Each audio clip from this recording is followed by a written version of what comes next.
Sementara ini adalah menyangkut sesungguhnya menyangkut ketidaklengkapan informasi yang didapat masyarakat dan mereka juga tidak tahu tentang apa sesungguhnya HGU itu.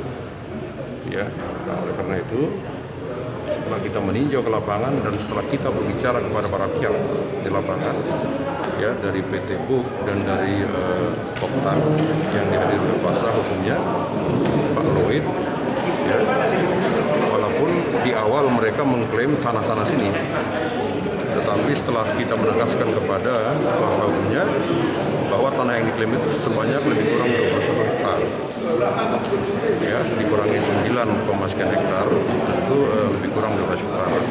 Ini yang harus selesaikan, ini yang harus diselesaikan.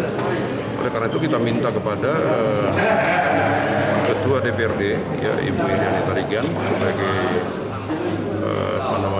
wakil rakyat di Karo ini untuk memediasi pertemuan lebih lanjut dengan para pihak supaya ini bisa selesai. Nah, caranya bagaimana? Caranya tentu sesuai dengan hak, ya, sesuai dengan HGU nomor 1 tahun 97 itu, ya, sebaiknya dilakukan pengukuran ulang kembali terhadap HGU. Nah, kalau ternyata HGU-nya lebih, itu kan tinggal dikeluarkan, kan begitu. Kalau HGU-nya tetap, tentu harus dicari mana sebenarnya tanah yang mereka klaim. Akan begitu. Penuturan dari penyampaian dari Pak Kakanwil ATR BPN tadi mengatakan bahwa secara prosedur, ya, penerbitan HGU sudah sesuai dengan aturan yang ada, ya, sudah sesuai. Nah, tinggal sekarang bagaimana kita bisa menyelesaikan sengketa masalah tanah antara masyarakat Poktan ini dengan PT BUK. Jadi ukur ulang HGU-nya. Ya, diukur HGU-nya, kalau memang lebih, ya tentu itu punya masyarakat. Ya kan? Nah, kalau tetap, tentu kita harus bertanya kepada masyarakat, di mana sesungguhnya tanah yang mereka klaim. Ini kan sederhana, ya, sebenarnya. Ini masalah komunikasi. Jadi, tolong kepada Ketua DPRD juga Ibu Iriani Tarigan bisa secara intens, ya, menyikapi ini sebagai wakil rakyat, sebagai representasi, ya, rakyat di DPRD Kabupaten Karo. Saya kira itu. Pak, terkait dengan proses hukum yang sedang berjalan kali ini, Pak. Ya, saya sudah sampaikan langsung dalam forum ini kepada pihak Polres, ya, ada Pak Munte. Ya, kalau masalah sengketa tanah, ya, sedang terjadi di court, di pengadilan, maka segala proses hukum di tingkat penyelidikan, di tingkat penyidikan itu berhenti dulu. Ya, karena memang surat edaran Mahkamah Agung menyatakan demikian. Jadi tidak boleh ada proses hukum di sana, kecuali sebelum sengketa di pengadilan itu ada hukum itu proses penyidikan sudah lari ke tahap P2, ya, tahap 2 itu sudah tidak menjadi bagian dari SEMA tentang pengaturan pemberhentian sementara pemeriksaan, ya, itu yang betul.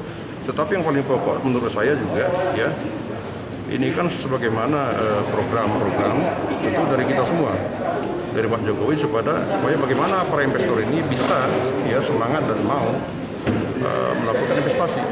Daerah ini juga perlu diperhatikan kepada Ibu Ketua DPRD Karo. Ya, maka segeralah dimediasi supaya investor juga bisa bekerja, supaya investor juga bisa berkarya, supaya investor juga bisa bersumbangsi untuk Karo ini, tetapi tanpa merugikan hak dari masyarakat.